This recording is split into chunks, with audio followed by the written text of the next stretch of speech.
你有冇諗過1947年美軍真係認真討論過飛碟現象，唔係民間傳說，而係軍方文件。今日我哋會拆解幾份絕密文件，研究當年美軍點樣評估呢啲奇怪嘅空中現象。正我都想知軍方點解會咁重視飛碟，甚至成立專案組。今集你哋聽到：一、文件點講飛碟特指；二、軍方收集同分析方法；三、外國影響假設；四、點解要高度機密？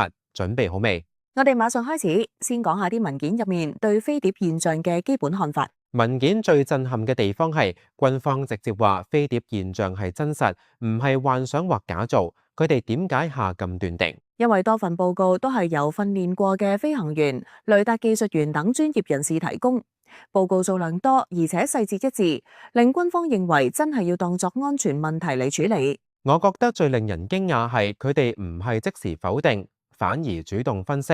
啲文件入面形容飛碟多數呈圓盤形，底部平，頂部拱，有時反光，好似金屬表面。而且飛碟飛行特指都好特別，例如極速爬升、靈活轉彎，有時同友軍飛機接觸時會閃避或者突然加速。有啲報告仲話，成隊飛碟集體飛行，3至9隻完全無聲，最多只係有幾次聽到低沉轟鳴聲。成隊飛仲要跟住隊形，好似訓練過咁，唔係單獨亂飛。軍方文件有提過，部分事件可能係自然現象，好似流星，但同時佢哋傾向相信有啲飛碟係人工控制，包括手動、自動甚至遙控。即係話唔排除有外國科技介入。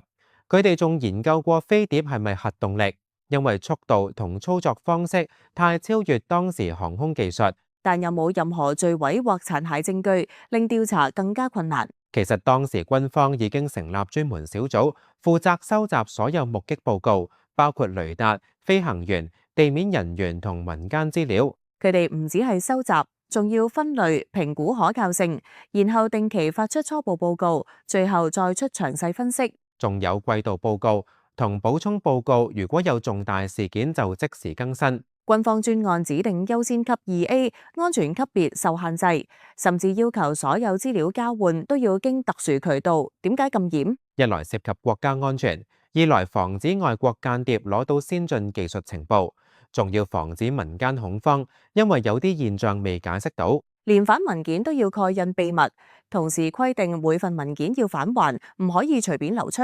文件裡面有一節專講外國技術，提到俄羅斯可能根據德國柯騰兄弟設計做飛碟型轟炸機，甚至有1800架正在生產。但同時，軍方駐德國科學家話，未見到有重要德國科學家去咗西班牙或俄羅斯。呢啲資料有啲自相矛盾。係啊，某啲新聞報道都講過西班牙有新式戰爭武器，但軍方未能核實，仲要求查底資料同科學家名單。其實軍方內部都唔少爭議，有啲部門話未收到總部回覆，對現象保持觀察態度。但同時，情報部門依然積極收集資料，唔忽略任何報告，甚至要求外部機構互相交流數據。有啲案件，軍方直接話唔需要再調查，因為懷疑係相片瑕疵，唔係真飛碟。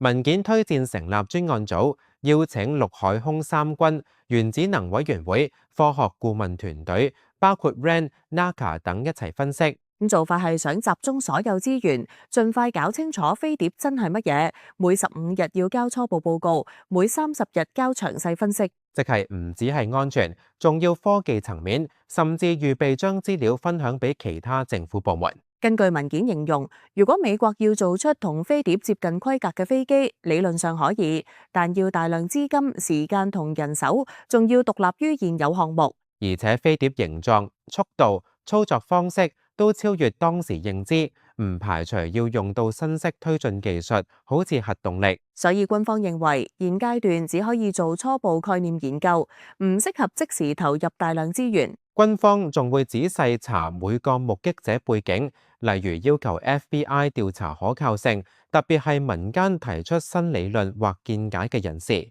有啲案件，例如新墨西哥州商人聲稱飛碟係俄羅斯發射，軍方都會評估其社會地位同動機，決定值唔值得深入調查。如果發現目擊者主觀強烈或推銷私人計劃，軍方會選擇終止追查。好多文件都提到雷達站報告，甚至係日本雷達站發現異常物體。